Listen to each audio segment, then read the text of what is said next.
A syndicate that unhinged themselves from a generational curse is now ready to break down barriers, stereotypes, stigmas, and corrupt political power. And this is, of course, yet another edition of the Mic Drop, a revolution of a generation on Relax Radio. And we are going live on our Facebook, YouTube pages. So if you are hopping on board, welcome to the show. This show is all about the power of the activists and their game, and their fighting, the peaceful fight that they are bringing into bring about some form of solace or solution to the economic crisis and other matters in Sri Lanka. And for today's show, we have a very special guest, Anjalee Wanduragala. Anjalee, welcome so much to the show, and also thank you so much for being a part of Relax Radio. Hi, thank you for having me on the show. Well, definitely. So, how are you feeling today? How has it been so far? Um, Feeling okay. It's been a long few days. I mean, it's been almost 64 days. Right. 65 actually, I think, for Mm-mm. today. Since we began the occupation in Gorface, Gota Gogama. So it's been pretty long because every Yes. day it comes with different struggles. It's not like, people are just at home doing uh, it's not like we're jobless to do, other things. We're there for Yeah. a reason, for a cause, and sometimes it's exhausting, but we're not going to let it go until our demands are met. So I feel like we're feeling pretty optimistic. uh, Well, yeah, there we'll you see go. where it She's goes. already showing the power in people. Well, Anjali, so what better way to start off the show than to ask you, tell us a bit about yourself. Okay, so I'm 22 years old. I'm currently studying my degree in economics at the University of Colombo. So other than that, I work part time as well. Before the Aragale and all of this, I used to be engaged in much more things, but now most of my time I try to spend there mostly because I mean, if we as the youth or just like citizens of Sri Lanka, if we don't go out and fight for these things, who is going to at the end of the day? Because it's our country and it's our future over here. So if we don't step out, I don't think anyone else will. Well, definitely, we're starting off with a bang once again. So, anyone hopping on board, this is the mic drop, a revolution of a generation. And for today's show, we have the incredible Anjali Wanduragala. Anjali, let me ask you, before we dive right into the rest of the questions, have you always, I guess, thought of yourself as a person who would have spoken up for issues just like this one in terms of, I guess, injustice? I feel like as just like looking at myself, I would say that I was someone who would. I don't believe in sort of looking at a situation happen and then not speak uh, for a situation of injustice. Yeah. I wouldn't watch it happen and wait till later on to speak about it. I feel like the very time that you need to speak about something, some injustice that takes place, is that very moment. There's no point in ignoring it at that time and then speak about it later, because what's the use?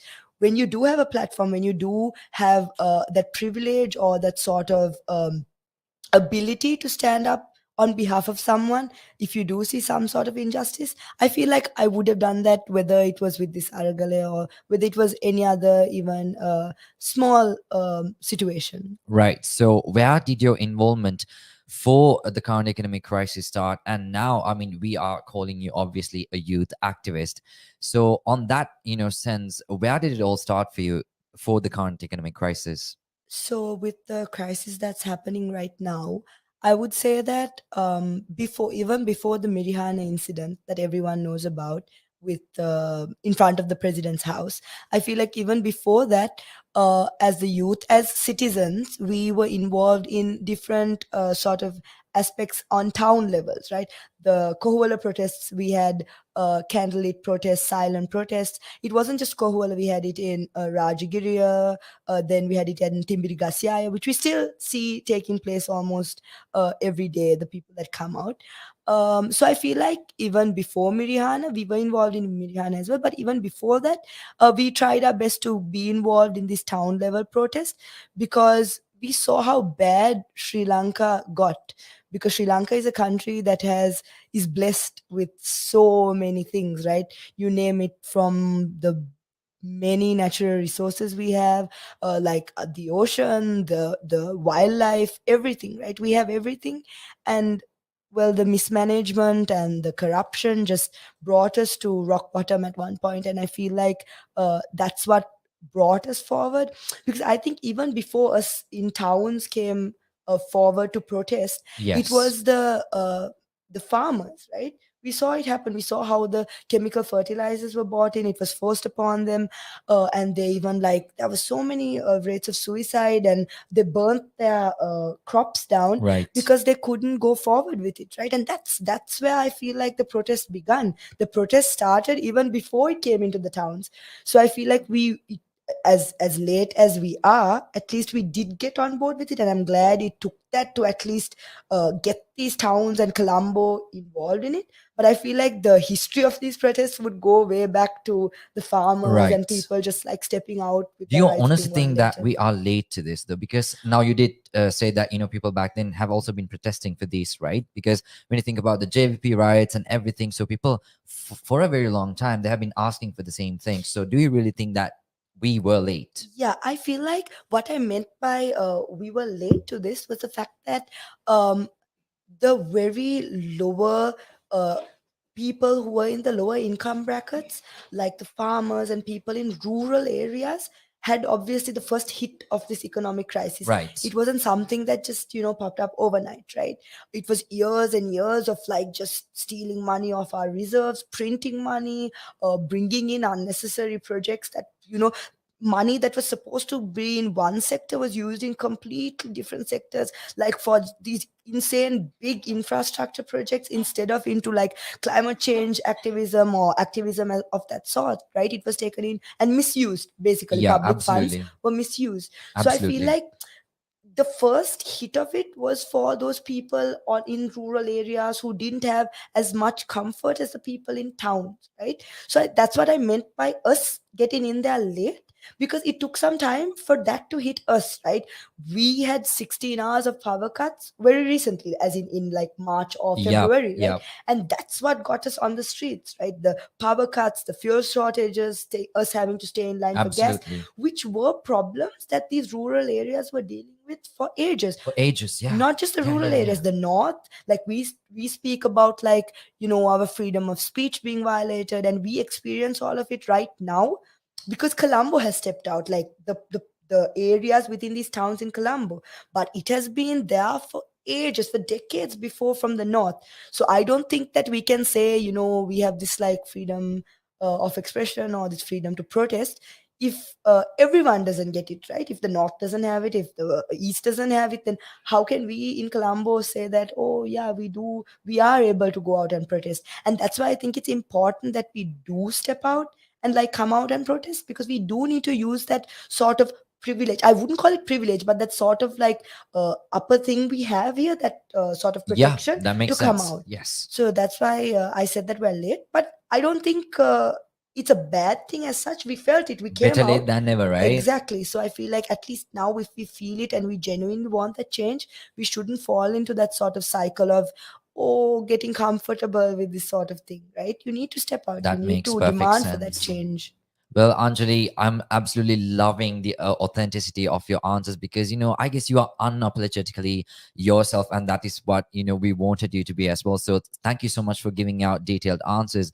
And on that note, I wanted to ask you now, you being actually, I do get most of my information from you as well, right? Watching your story, I'm like, yeah, well, the sheer amount of information that you share, it's absolutely amazing. So first of all, I guess on behalf of every Sri Lankan, thank you for your involvement in the current economic crisis and fighting the good fight. Well, what do you think about the people? And maybe I don't know. You probably either have friends who do this as well, because I do know some of my friends that do this, and I kind of want to tell them, but I don't want to tell them as well. They choose to stay silent about this, right? Either they are pro government or maybe they are not, but they don't, either share social media, I guess, messages or basically go to protests and whatnot. So, what is your opinion on people that choose to stay silent? Yeah, I mean, I think that's pretty simple, right? Because in an instance like this, we're not talking about one instance, right? We're talking about an entire country suffering because of a corrupt regime, right? Because of a Right. family that has been there for decades, just like misusing public funds, misusing, like I said before, I'm not going to repeat it, but you know what I mean, right? And Yep. if I as a 22-year-old can understand that, look, it's either us as a country getting together and trying to rid this system, Right. or the corrupt regime. There is no in between. There isn't a gray area, and I don't think anyone can say that they're in a mid ground, because you're either with us, with Sri Lanka, with having a better Sri Lanka, Or against or us. you're against us. You're with the Yeah. Rajapakshas. You're with the regime that has been oppressing and creating this mess, right? So I don't think anyone can say that, oh no, I'm not on this side or that side, I'm just neutral in this situation. There's no neutral in this situation, because we see people just like dying on the streets, staying in queues, right? How many deaths? About Yeah. 14 up Yeah. to now. Yeah. Yeah. I'm not quite sure of the exact thing, but I think it's close to 14. It grew, right? Then without medicine, how many people are dying? Those figures, mind you, we don't even know. No, right? The Yeah. information right there is withheld. Doctors that put out this information about the infants' deaths that happened, like the 12-day-year-old child, like those doctors are being harassed. It's not just them, it's anyone who comes forward to sort of like give some sort of evidence or stand against it, speak up against it. You are a threat at the end of the day. We understand Absolutely. that. Absolutely. But the thing that I could say to anyone that's afraid, maybe it's fear, right? That like keeps them from posting about it or Is it spreading fear or awareness. is it privilege? Exactly. So there are two sides to it. Like I said, you may have that privilege of, oh, everything seems okay. Now the 16-hour power cuts have gone into 2 hours, so I'm okay. Yeah. I'm now used to staying in fuel queues. Yeah. It's not normal. This is not normal. Like, I don't think we can allow people to get used to this normalcy that they're creating for us. It's not. And it's not right. And as humans in Sri Lanka, citizens of Sri Lanka, I don't think that we deserve this. We deserve way better than this. We deserve all our rights being met. We deserve having our daily requirements met and not Right. having to, is it even actually living at the end of the day? Because we spend half our day at work earning our daily wages and our like income, and the rest of the day we're in like fuel queues or just like in queues to get our gas or medicine. We're fighting for our lives at the end of the day. Exactly. So I feel like the privilege part is there, but also I guess some people are in that sort of, even to step out. I hear a lot of parents may be saying this, it may be unsafe, stepping out, your faces will be up there. Like, we do know that as people in the Aragali actively there on the ground, we do know that, they know there's like people, CID people just like undercover walking around there. Yeah. They know us, they Mm-mm. know. And we do know how the Rajapakshas have used fear as a tool of like suppressing and oppressing people. So, keeping that in mind, the only thing that I can say is, as long as us, like the youth or the civilians of the country, Yeah. know that we haven't done anything wrong, we are not the ones who are stealing money, we are not the ones who have committed murder, we are not the ones who have misused public funds, we are not the ones who have been involved with all kinds of these, criminal activities, right? So, if we have a Absolutely. clear conscience, I feel like there's nothing to be afraid of, because we believe in the law of the country. Even though there is corruption, we believe in the law. So as long as we are law abiding citizens who pay our taxes and do everything right, I don't think we have to be afraid of anything. I mean, it does take courage, and you have to be bold enough to like come forward and like Yeah. speak and Totally. Mm-mm. help with the situation. But I feel like everyone is capable of doing it if you are that sort of genuine person who wants the best for her or his Country. country. And on that note, did you have, a second thought or any second thoughts for that matter before getting involved in this?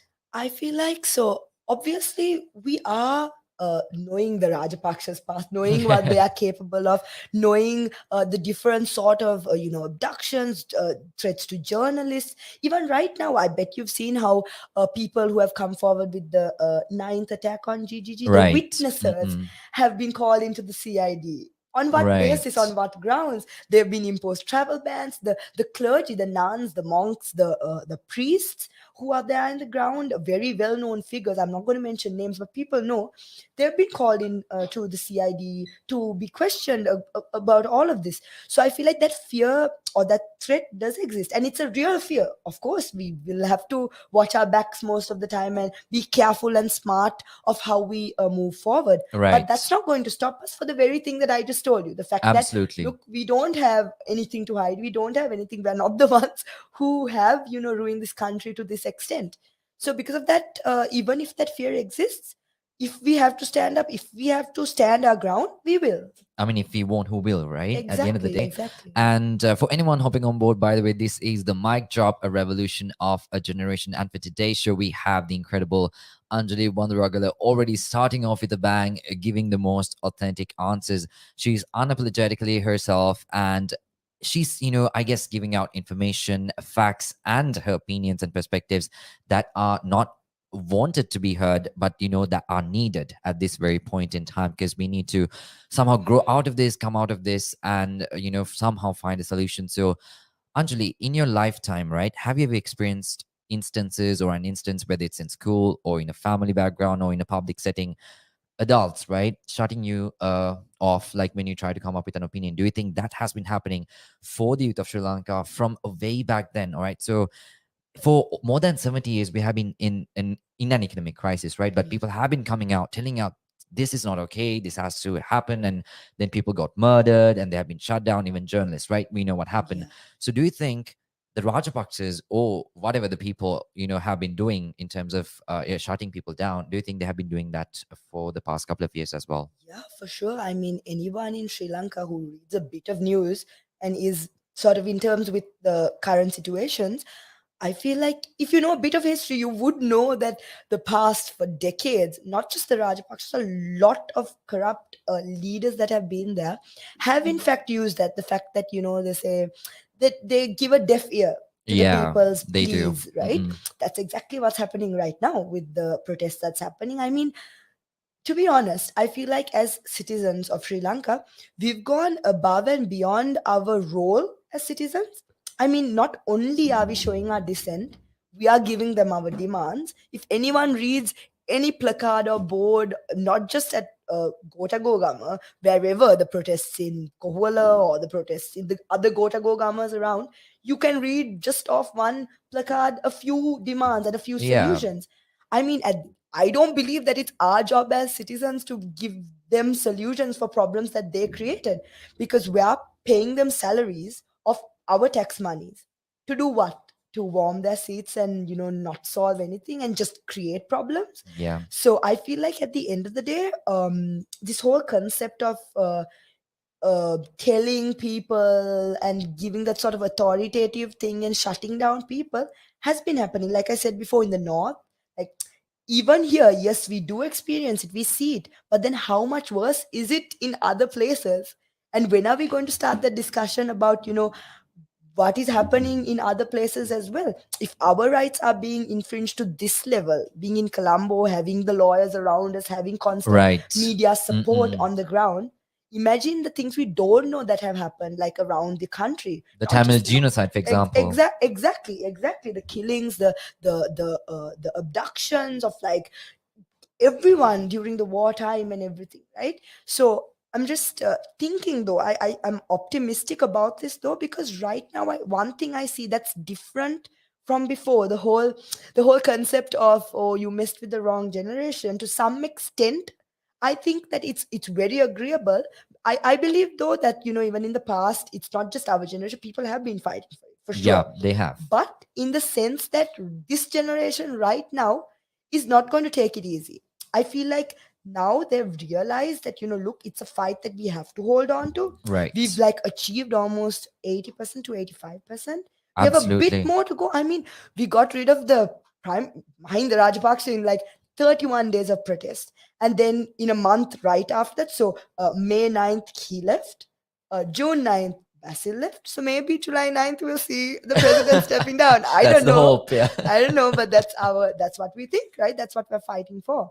So let's see with the youth. And it's not, so I keep saying youth because obviously I represent part of the youth at GGG, but it's not just the fight of the youth at the end of the day. It's the fight of like entire Sri Lanka, right? So I feel Absolutely. like it's not just it's unfair to say that it's the youth's fight. It's everyone's fight. So I feel like everyone needs to play a role at the end of the day. Coming out, stepping out, doing their part.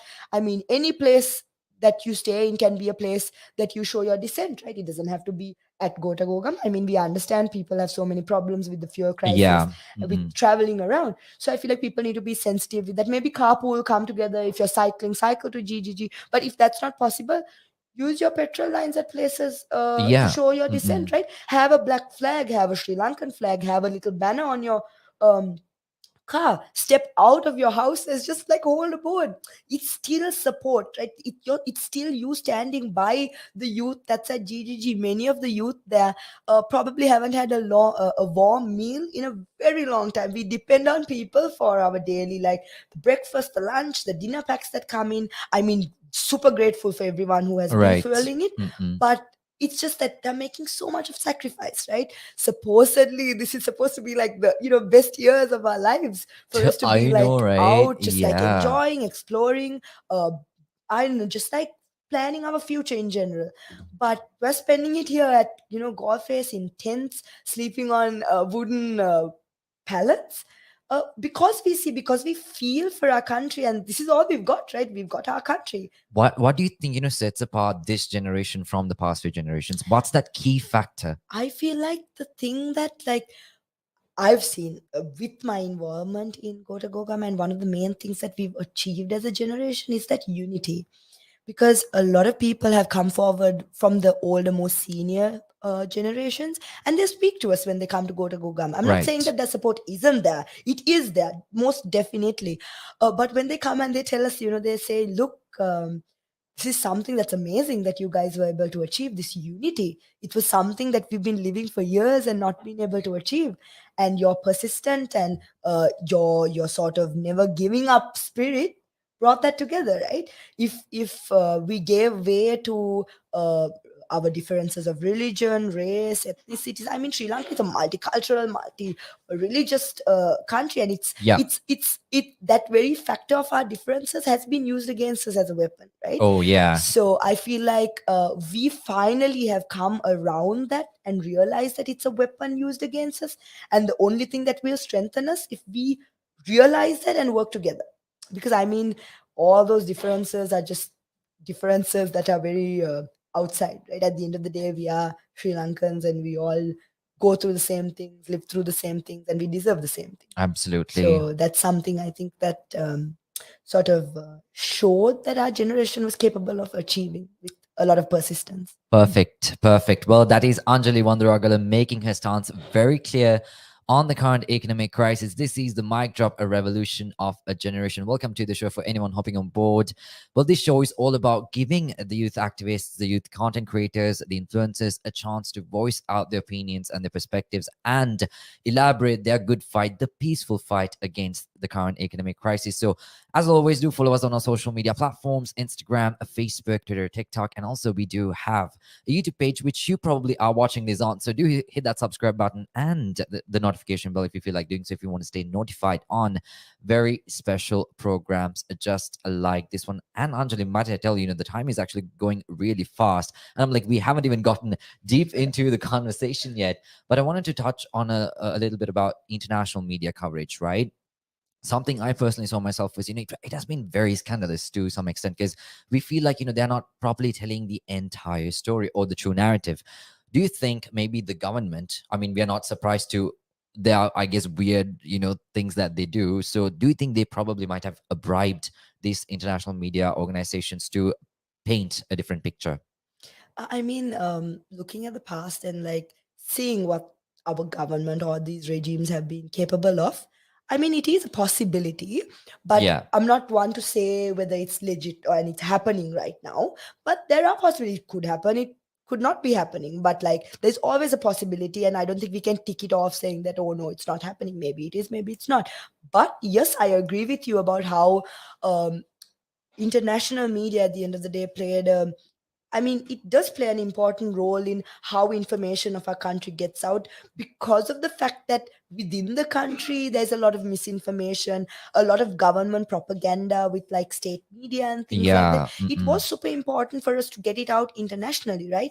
And I feel like as international journalism went, it was disappointing because we saw a lot of very famous journalists and very famous news networks portraying this as, you know, a very Violent. violent sort Yeah. of situation, Mm-mm. which most definitely wasn't, right? For anyone who was here on the ground who saw it, I mean, the only violence that took place was the state inflicted The state violence, right? sponsored violence. Exactly. So other than that, I feel like it has been the most peaceful protest that I know. Maybe even saying that it's the most peaceful protest that has happened internationally would be right, because it's been 65 days of peaceful protests with just that jerk of a government sort of, you know, sponsored violence in there. Yeah. So I feel like there was a lot of misinterpretation of what happened, and also they had used a lot of old footage on like representing how now, you know, how the protest Yeah. right now was, Mm-mm. which is very irresponsible, because you would obviously expect more from international agencies, right? And even on the 9th, when the attacks happened, we were helpless, right? When the very people that were supposed to be protecting us, I'm talking about the forces, Yeah. when they were just standing there doing nothing, the only people that we could have turned to was media. Aren't they supposed to protect the people, right? Exactly. Yes, that's a totally different sort of conversation we can have about Yeah, that. another But day. like what I was saying was that the only thing that we could look at was media, the local media and foreign media, to get the word out that, you know, look, our rights are being violated to this extent, and there's nothing we can do as citizens in the country other than just go out there and like physically be present and defend ourselves. So in that instance is like that's where it got disappointing, because that day and everything, like, it wasn't portrayed in the right way. I Right. feel like really, like, international media really needs to sort of help us instead of trying to, you know, just get their ratings up at the end of the day with I mean, stories. either they just either want a story or they were bribed. I don't think Maybe, there's anything else to it. maybe either way, we saw it happen. So Yeah, we it did. was Mm-mm. disappointing, and we really do wish that, you know, they take better sort of initiatives to give out the right story, to portray the right story by reaching out to like the correct people on the field and getting a proper view on it. Absolutely. Yeah. That's spot on. And also, Anjali, why have the youth kind of never been considered as stakeholders in political discussions, even when the winning of any election depend on them? Because that's the majority, right? Because the older generations, as bitter as that truth is, they die, and it's the youth that comes up, right? And majority of the votes, I believe, even for Gotabaya Rajapaksa, came from the youth. But then still, the youth are not considered as a major stakeholders in these discussions. Why do you think that is the case, especially in Sri Lanka? I feel like that's a question we most definitely have to direct towards our government, right? Why aren't we important? Why aren't we being informed? Why aren't Yeah. we, you know, why aren't our voices being heard, right? Honestly, I don't have an answer to that. Like, why? Why aren't our voices being heard when it's so loud, clear, and cut short into like, these are our demands, these are what we want? It's out there, it's present, and yet there's a deaf ear towards us. Definitely there So is. I feel Mm-mm. like it's something that has been there and is present right now as well. Um, but I don't really know why. Because like you said, the youth is super important, right? And right now, take the parliament for example, right? The Sri Right. Lankan parliament, Mm-mm. how majority of our MPs don't even have their basic education, right? Mm-mm. uh, Only about 14, I think, to 50, 10 to 15, I'm not sure of the exact amount, again, 10 to 15 MPs in parliament have declared their assets. It's just a few of them that actually have the genuine sort of interest in portraying themselves genuinely to the public, Right. right? Yeah. But then you look at the youth, right? You look how educated they are, you look how aware they are of what's happening, right? They are very, especially I feel like today, with Gota Go Gamma and everything going on, political awareness exists because people come together, there's an open conversation happening, people are, you know, informed about things that are happening. So the youth most definitely does play a big role. So it's concerning that they aren't given that importance that we want. Yeah. So yeah, that's probably a question we have to ask them, you know, why, seeing the youth being capable of creating change, capable of uniting a country, capable of getting rid of corrupt leaders or out of power, more or less dissolving the cabinet, and Yeah. going to an Mm-mm. extent of getting the corrupt CBSL chairman out as well, and even governor, sorry, the CBSL governor out as well, and even to the extent where presidential pardons on murder victims have been turned because of the youth's initiative through all of this. I feel like the youth most definitely is an important part, They which definitely are. the Mm-mm. govern. I feel like maybe it's the fear of the youth that they have at the That's end of the probably day. the case. That would make Probably the sense. fear, because then they've finally realized the power that people possess when they're together.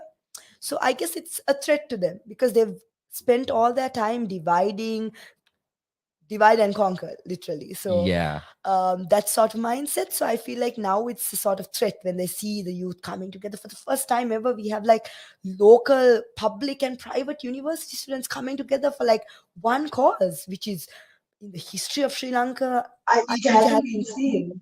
Yes, yes, that's very true.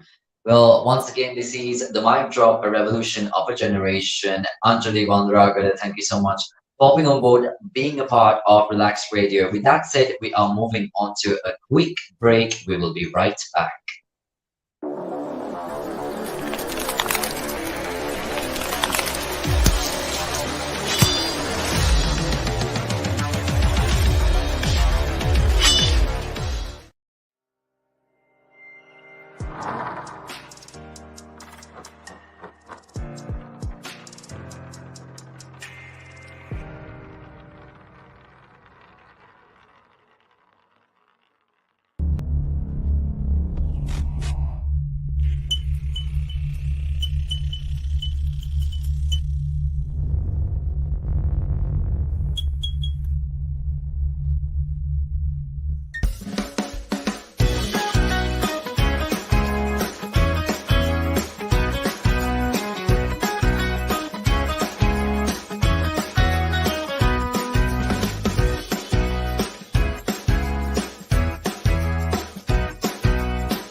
Welcome back to the show. You are listening to the mic drop or watching the mic drop revolution of a generation with me, Evan Ace, and this is Anjali Wanduragala. She's no stranger to anyone anymore. She has been fighting the good fight, the peaceful fight for the past couple of months, bringing out her energy and her power, I guess, helping everyone else around her as well, especially, I guess, now I would say helping the entire country, Anjali. So I guess on behalf of everyone, thank you so much for everything that you are doing and you have been doing. So What do you think, of the show so far? How has it been for you?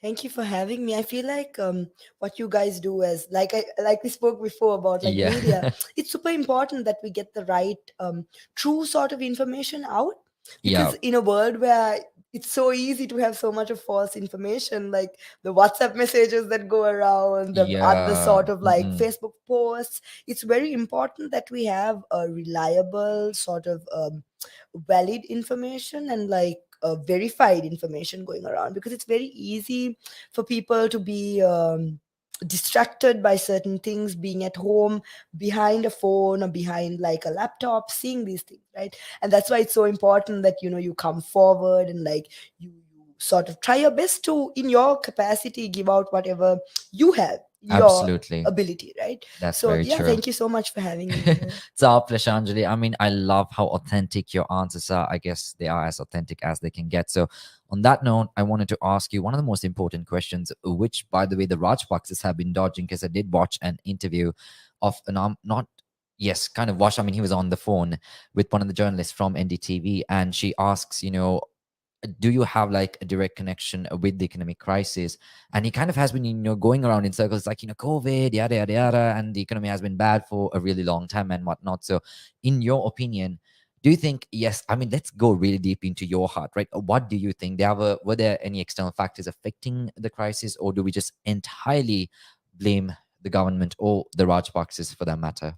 Okay, so I feel like I can answer this bit detailed because I'm an economics student in Oh, yeah, in there you go. I'm an economics student. Yeah. So, but I'm just finishing up my first year. But from what I've learned, I mean, it's basic economics or basic like reading that any economy. I mean, there isn't a straight line, right? It's not a growth that goes straight up. It has its peaks and it has its downfalls as well, right? So you have the good sort of increase of economy, and then you have the fall of an economy Yeah. too, right? And it's the actual growth of an economy is like that. There's like a curve to it. It's not a straight line. Yeah. So any country, whether it's Sri Lanka or the US or China or whatever, there is that thing, because it's very theoretical when you say that, oh, there is like continuous economic growth. Like Mm-mm-mm. if there is continuous economic growth, there is going to be a fall at some Yeah. point. it's Mm-mm. it's it's, it's all related at the end of the day. That's how anything works, not just the economy.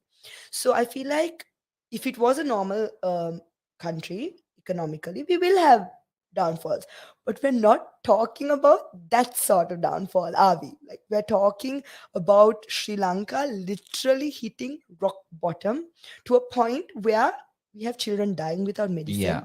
we have people dying in queues, fuel queues. We have people not having milk powder. A, a dal is costing like what, 500, Mm, six yeah, hundred it's rupees. insane, right? The So we are prices. we are facing massive. It's like hyperinflation. We're facing inflation like never before. It's like an all time high. And I see how like people, we know how Zimbabwe and other countries were, right? With the hyperinflation, people had to like take money in wheelbarrows to just buy like a loaf of bread. So I feel like Sri Lanka, that's where we are heading, right? Like it or not, we are bankrupt as a country. We don't have Yeah. reserves, we don't Mm-mm. have money to pay off our debts, and we are paying for it. We are We are paying basically paying for for our it. leaders not being able to pay these debts Mm-mm. through not having our essentials, right? So I feel like yes, this situation is most definitely the situation we are in now. The fact that we are suffering to this extent, where even if people have money in the future, we won't have products in supermarkets for us to buy, Yeah, no food supplies, by the for way. us to Yeah. consume, Mm-mm. is most definitely because of the government, because of its misspending, misallocation, Robbery, corruption, thieving, just printing more and more money. Any child knows that you can't just solve an economic crisis by printing more printing money. money. So I don't know. It's crazy to think of it right now, because you would think that these are some sort of, even if we all know that they don't have educational qualifications Yeah, in those absolutely. areas, but you would at least think that they would give room to like people who are educated in those areas to come and advise them. But no, that sort of, I know what it is. Maybe it's that ego, or it's just that pride, or just like having that power in your hands is Yeah. making you that way. but that's how we're going, right? And that's how, so I feel like answering your question, yes, it's most definitely because of them that we're in this situation, because the natural sort of suffering in an economy and like economic issues won't affect us to this extent where like we don't literally This don't is have a medicine. yeah. If a dog, like if I get bitten by a dog that hasn't had the rabies injection, I would die of rabies because we don't have the injections right now in Sri Lanka. So Can you that's how bad it is. Yeah. think about that for a moment? Like if a snake bites someone in like a rural village or even in Colombo for that fact, we don't have the anti-venom for it. Yeah, yeah, that's very And true. it's such a sad situation because even if you have the money for it, there's no way to get it.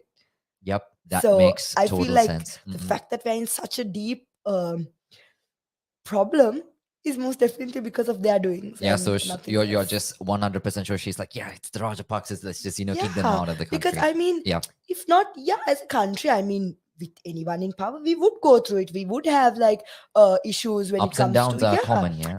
and we would have faced it better as a country if we did use these resources, the money sent in, the credit lines, the even with the crisis when I think it was India that sent in the credit line for food supplies, Mm-mm.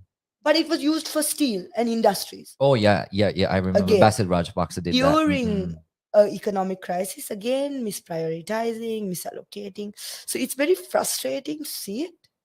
And I think that's why we step out every day. That's why we, protest. That's why we, fight so much for this change because we're just fed up of seeing it happen, right? Yeah, So for us to win this, we need everyone to step out and realize this, that unless all of us come together, that we can't, get them to stop. Because I feel like the more numbers come in, the more louder we get, the harder it is for them to give us a deaf ear. that's very true. I don't think this is just an economic crisis anymore. It's a people's crisis, It is. right? It's most definitely a political, economic, and just a crisis as a country in general, right? A lot of things are changing. A lot of, I mean, we haven't even come to the worst parts yet. I feel like in the next few weeks, when food, when we have the food shortages, that's what's going to happen next. That is I what don't know everyone has to be what prepared for. exactly, Yeah, because right now maybe like it's affecting certain people more than other people. Maybe the upper income people or the middle class people are feeling it less, but you guys also are going to feel it at some point. It's everyone. going to get bad. So I feel like before it can get so bad to an extent where we all are going to be like in a rut, we need to step out. We need to use our like privilege. If you are, that you're this upper middle income or whatever part, and you are able to take a drive or take a cab or pay for a cab and like come into Colombo and protest, do it for the people who can't, do it for the people who are in petrol lines Yeah. suffering.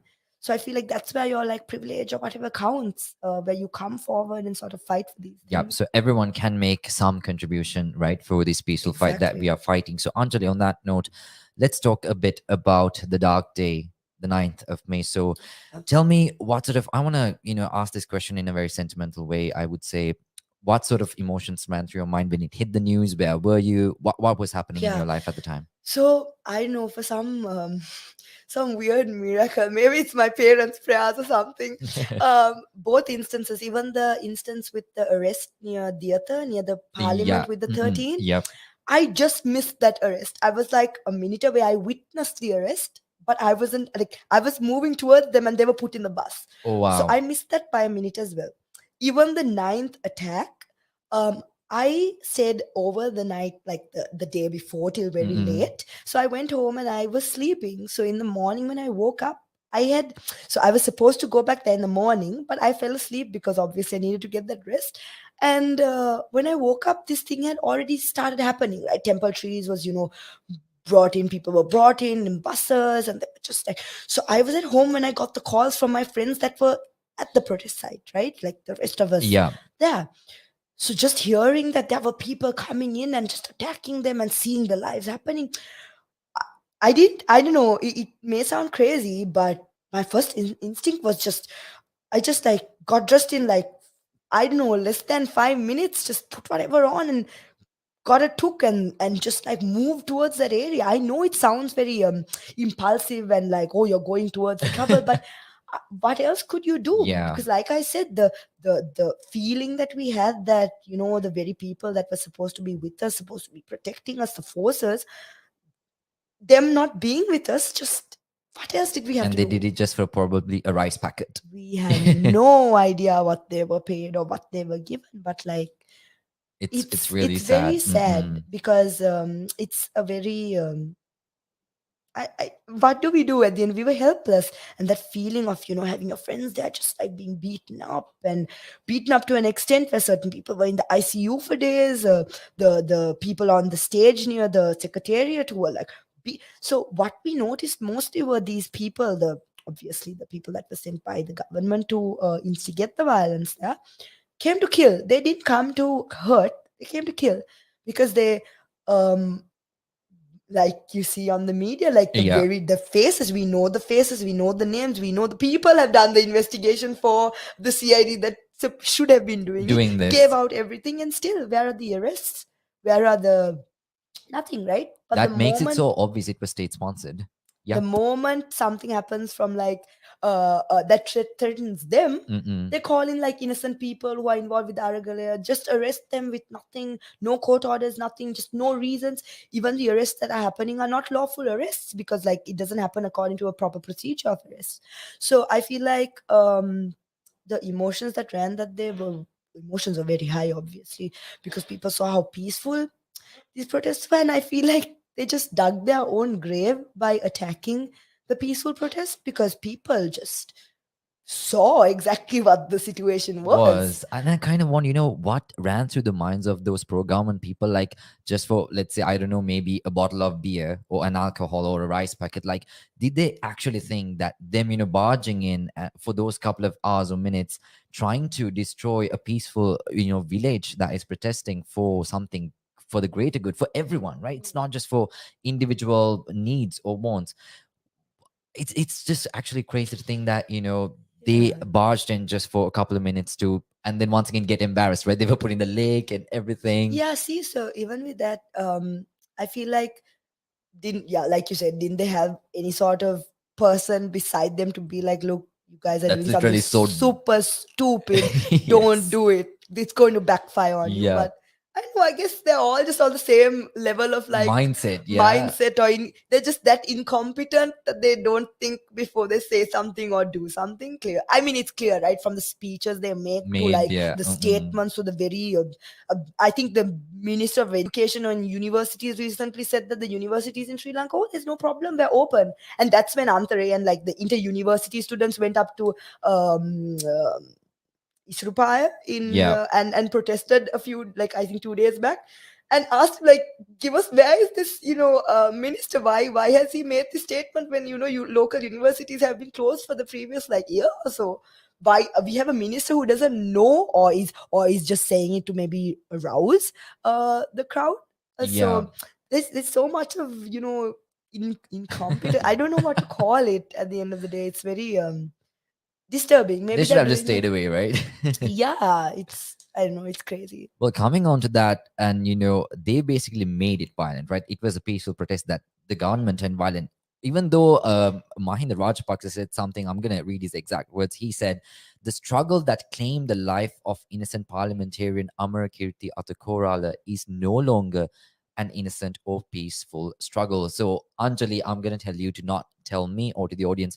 Directly tell to Mahinda Rajapaksa your answer to that statement. Yeah, I feel like it's a joke first. Just like saying that sentence in itself is a joke because it's very ironic, because him being a part of a family that has claimed so many innocent lives at the end of the day, right? So many innocent like you said, the journalists, Yeah. the just citizens who got involved in fighting for justice, lost their lives. We don't even know what happened to them. There's no cases. The cases have gone like just covered up. he they I wouldn't say they have so much of blood on their hands, right? With the ninth violence that happened, even there, no one was killed, but They could have been they killed. could have been killed, right? Yeah. Could have been killed, and the blood is on their hands, right? The bloodshed that happened there, the injuries, the the amount of things that happened there, right? Not just that, every single life that was lost in these queues for fuel, kerosene oil, it's all on their hands, right? Yeah, absolutely. And also the children that are dying, the children or elder or whatever human beings dying without medicine, which we don't even have a clue of, the statistics, how much of blood is that, how much of blood has been on their hands for like decades. Yeah. And it's quite ironic that we're hearing him, coming out and like pointing fingers at the peaceful protest and telling them that, oh look, the blood is on your hands, When and like they started it. when it was them that Yeah. has been, sorry. No worries. So it has been like this sort of very staged thing to get people to, believe that. One thing that the Rajapakshas and other political leaders are quite cunning about is how they say things, the sort of tone, the sort of way they get people to gather around them, right? Mm-mm. And I think, but now one thing that we've realized is people of like all areas, all social classes, all middle income, upper, I don't know, whatever, people have come together and realized sort of crazy things that they've said, and that they've realized even the 6.9 lakhs that voted for them, I feel like at least now Yep. realize that, uh, they are criminals, they are crooks, they are deceiving people. I mean, I don't know what, for what reason they did vote for them. Maybe it was deception by them itself, but I mean, if we knew that they were criminals, if we saw that they were thieves, if we saw that they spewed around corruption, why were the other people, looking at all of that and still thinking that, oh, they would make good leaders?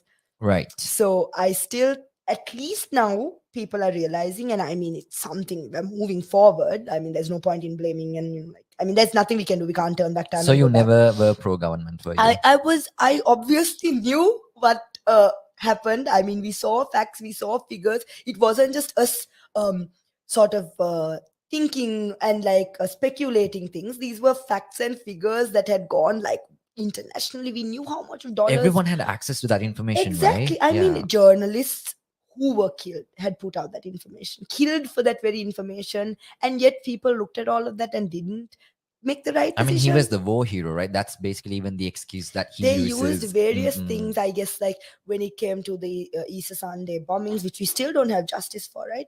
What's happening there? Talking about that, Nothing. do you think the Rajpaksas probably have direct I mean, involvement? we don't know. That's exactly the problem over here. So we are demanding for justice as like people, as citizens of Sri Lanka. I mean, we don't have to be Catholics who are in the churches or involved there, right? As people in Sri Lanka, so many people died being in places of worship, places that are supposed to be sanctuaries, places that people go to during wars to have safety.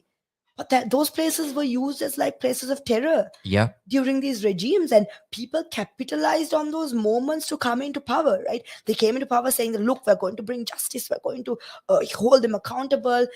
I mean, you see that power play between Ranil and all of them, right? Mm-mm. Ranil came in to punish them, then they come in to punish Ranil for the bond scam, and there's so many. It's like a circle of, I'm going to punish them, but it never happens, Never right? happens. So Yeah. we as people really need to realize this now, that the past, it's just repeating itself with like Ranil coming to power again, and I don't know why people are still like even thinking that he's capable of like change when clearly they're showing us from the past. I mean, we can't predict the future, right? We can't say that this is going to happen in the future, but the only way we can think or speculate of something like close enough to what might happen is by judging the past and current actions. And if those are very clearly showing us that they are not on our side, they're not for the people's benefit, then I don't understand why people are still thinking that he's like the Capable of savior doing or whatever. something. Yeah. How Sri Lankans have that, it's something that I've noticed, they have that very we have this savior complex, the thing that we need a leader to save us, we need Yeah. this like Mm-mm. one. That's why a lot of people, with the protest, the Aragale at Kota Yeah. Gokama, a lot of people ask us, so who's the leader in this protest, who's Oh, leading the yeah. protest? Like, there is no Mm-mm-mm-mm. group leading it. Like, aren't you all going astray without a leadership? No, I That's the feel like problem. Sri Lankans Mm. have been set in that mindset of, oh, we need a leader, we need someone, guiding us. Like, we all have leadership. We all can contribute. We all Yep. can, come forward. Absolutely. One reason why Gotago Gama developed so fast compared to any other Gama in Sri Lanka is because we didn't have that sort of authoritative one, like just sort of leader coming in there and saying no and like oppressing people, right? People came in, people contributed in whatever way they could. I mean, that's not, we can't run a country right like that. But what I mean is that it gave space for people to come forward, and we need to understand that this Aragale need doesn't need like this few people leading it, because we do see everyone coming forward with that core goal. So we understand that there are different ploys to get, they arouse us, as a group to like come forward with leaders. It's easier for them to track us down and sort of break down this thing. Yeah. So we're not going to fall for those ploys. We've seen it happen before. We're not going to let it happen again. So I feel like that's something that's on the youth, something smart that the youth has, come up with not, putting forward any like leaders, because we're all concerned citizens of Sri Lanka coming together for a core goal, which is to get Gota out and get the Right. Rajapakshas out and get the system, change the system. A bit opposing on what you said. Well, not my opinion, because there was, talks of a new youth party being formed, which kind of died down the past couple of weeks. Okay. So, what are your thoughts on that? And I'm just gonna, put it out there and bluntly ask you: would you ever, be involved in politics to some extent? So I feel like, okay, another thing, the Sri Lankan mentality again, involved in politics. They think that this is only the the to the extent of us being in parliament. Right. I don't believe in that. I think you and I are also involved in politics, right? To some extent. Yeah. Our dealings, everything is involved with politics at the end of the day. So I feel like, yes, of course, as the youth, we have to be willing to come forward and take whatever. So if I am studying economics and I think I'm going to be educated in that way, of course, my main goal is to serve the country in some way, in an economic sense, because I have knowledge in that sense, Yeah. right?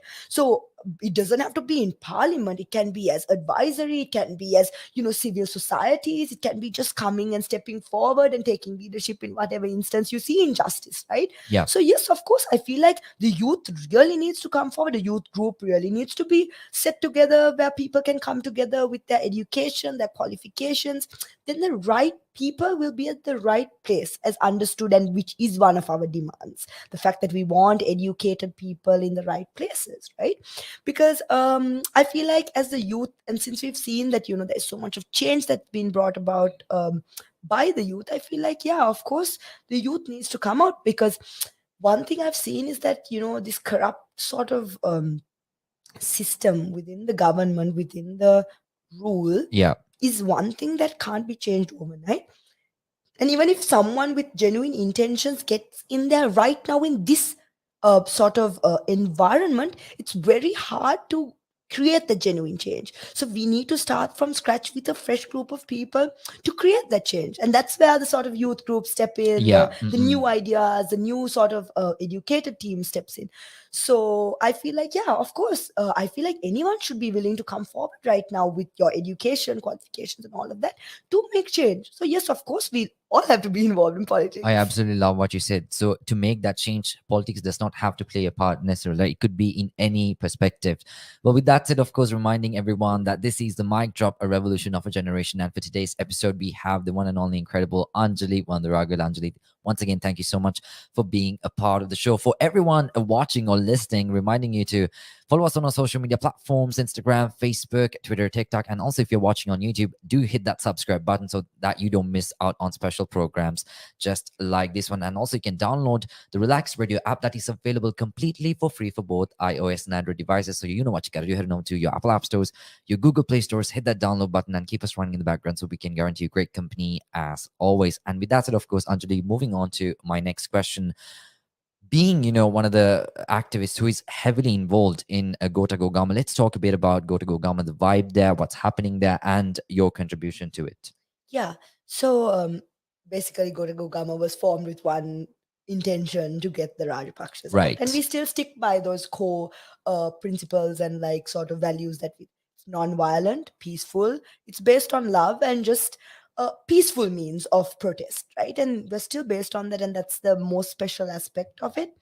Gota Gogama is still going on for 65 days, I think, for today. And the main goal is that, right? So Gota Gogama functions in a way where everything from the medicine that's brought into the Red Cross tent, to the food packs, to the tents, to the wooden pallets, or any contributions are by our very own citizens who care and want to contribute. We as people in, so I work very close with the People's Power Tent at Gotago Right. Gama, and we mainly what we do is we help with the redistribution of the donations that come in. So as a tent, we don't take in any monetary or any money transactions as such. We don't take anything, mainly because of transparency issues, obviously. Because then, if you do take in money, then you'll have to have like audits. You'll have to keep track. So we don't want it to get complicated. And so far, we run fine with people sending in donations in kinds, in items, right?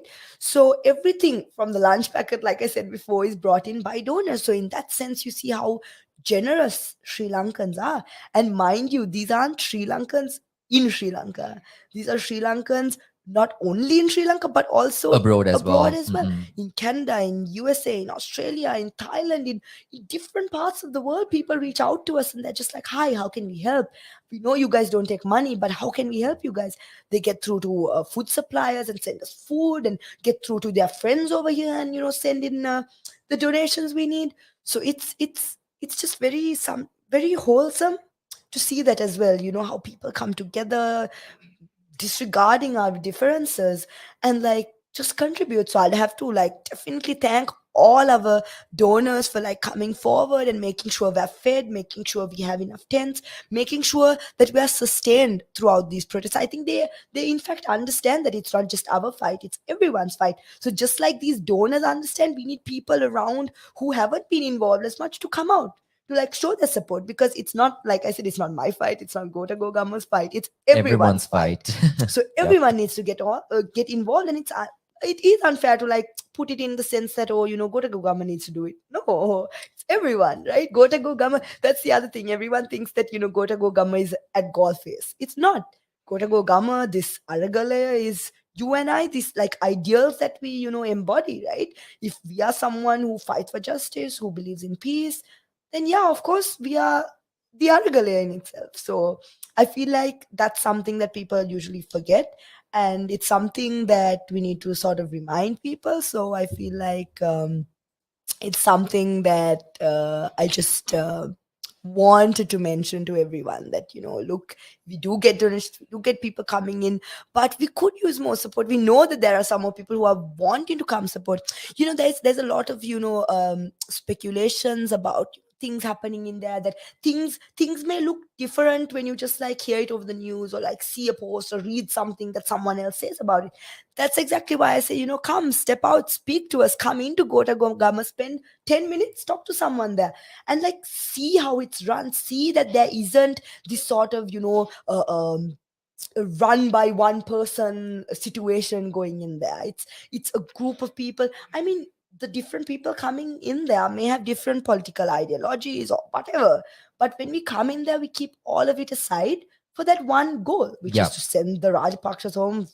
I mean, we've sent half of the Rajapakshas home, so it's Goda to go home now, Yep. which is the main goal which we're looking at, and to get this corruption out of the system. Our differences later on through elections and stuff, we will elect whoever we want, but right now we need to keep all of that aside and come together just to like get these goals done, get them to get the parliamentarians to get their act together. Like I said, we've come so far and like we can't drop it anymore. Like we need to persist and be consistent with what we're doing. So I feel like Absolutely. that's the whole vibe at Gota Gogama right now. I mean, there's a lot of things you can learn if you come to Gota Gogama. We have tents being put up, almost like different tents from different groups in society. We have an LGBTQ plus tent, a safe space that was put up, I think, like 2 days back, Wow. which is also a space for conversation. So there is so much going on in there that you can learn from. There's a people's university where we have like sessions on the constitutions, constitutional reforms, what we can learn. Then we have a citizens forum where you can come talk about the injustice that has happened to you, or whatever you've been through. Then we have a library, you can come read. We had a blood drive and an organ drive on the 9th to commemorate 1 month of the attack. So they spilled our blood, but we will give our blood to save a life. So I there's a just lot of got things. goosebumps with what you said No, there. exactly. Yeah. So that's how creative the youth is. It's not just one or two people, it's like groups of youth just there. So I invite everyone to come and see how it works without falling for these. There's much more than meets the eye when you come there. Absolutely. Mm-mm. That's all I can say about, Gota Gogama as a protest, And as a peaceful and protest. Anjali, you can go ahead and tell the audience and everyone watching or listening in how they can make these donations. All right. So you can reach out to anyone at the People Power tent at Gota Gogama. So basically, what we do is we don't take in, like I said, we don't take in any cash donations. What you can do is what our main needs right now is we do need like food packs being arranged, which is breakfast, lunch, and dinner. And if anyone's willing and able to send around any packs of food or water, which is much needed, you can just make sure that the delivery gets to the People Power tent at Gota Gogama. We have a kitchen also at Gota Gogama, so any dry rations or whatever you can send in can be sent there. So there's a lot of unity there in the sense of how we manage the place and make sure that it's run also not corruptly like our Yeah. politicians run our country. So if you come there, you'll actually see how a Gama is sort of run in unity and harmony. So if you do want to make donations, you can come forward and just direct it towards the People Power tent. I am involved there personally, so you can like reach out to me or anyone. So Well, yeah, that's yeah. perfect. And also for anyone watching or listening in, you can also make those donations through Relax Radio. Feel free to drop us a message on Instagram, Facebook, Twitter, TikTok. We are there on all those platforms. And if you want to just hit us up, +44 785 247 3473. Once again, that's +44 785 247 3473. Feel free to add in, make this, I guess, more amazing, right? Through your contributions and donations, because it is what we need at this very point. So, Anjali, unfortunately, we have, almost come towards the end of the show. And like I said, time just, I don't think it flew by, it just printed by with your authentic and amazing answers and your amazing personality. Of course, thank you so much for bringing in what was needed for this program, because you stand basically what this show is all about, the mic drop, a revolution of a generation, which is what you are involved in. So, before we conclude the program, give us your final thoughts, the message that you want to send to the people and also to the people who are making this corruption happen. Yeah, I feel like as the people who are making this corruption happen already know what we have to say to them. I mean, it's there everywhere. If they just, I know, decide to stop giving a deaf ear to everything and actually decide to listen, they will see it. So I don't think I have to repeat what they have to know. But to everyone else, everyone, like just other citizens of Sri Lanka, what's most important right now is you stepping out. No matter where you are, we need you to step out. It doesn't, like I said, doesn't have to be Gota Gogama. You can start your own town-based protest. Now we're having a series of town-based protests as well. Kohuala had their town-based protest again yesterday after some time, and it was great. People came out with pots and pans and just created noise. It was basically people who shouted about, like, their struggle in their kitchens without gas, without all of these things. So I think Kovala is having another protest today in the evening at 6 o'clock. So if you can join there as well. And there are series in Nugegoda, in Rajgiriya, in Timbrigasya. Like I said, we will be putting the message out. We will be spreading the news about it. So just step out whenever possible. Take a black flag with you. Just show that you are in dissent to all these things, all the injustice happening, to all these people who are unlawfully being appointed into parliament. You need to show them that you are above all of that, you do know, and that they are not standing with the people's demands. So to show that, we need everyone involved. So And please. it shows from Anjali's voice. I mean, she has been, I guess, screaming at the protest. Yeah, I know. Excuse my voice, but But that it's shows, the basically, power of the people. yes, the power of people, because where people unite, there is immense power. And since we are in a place where people have finally realized that power, it's very important that we keep up that momentum. So we would really love to see you out of your houses and not letting yourselves get comfortable to this sort of new normal that they're trying to create, because it isn't something we should be okay with. It's not how we should be living. We as Sri Lankans deserve way better. So please step out and do whatever you can to help the cause, to sustain the cause, and to win this, because we most definitely can, and we are very close to getting rid of them and having a better Sri Lanka. So if you do love Sri Lanka, come, step out and get involved. Well, there you go. You heard her. She's ending the program on a on an optimistic note in a pessimistic time, I would say. Well, Anjali, once again, thank you so much for being a part, not just the mic drop, but also of Relax Radio. I hope this is not the last that we will see of you. We will be bringing you back in for more programs because you are what is needed for the change. So with that said, of course, we are concluding the program. Thank you for everyone that joined in and for hopped on board. Have a fantastic Sunday ahead.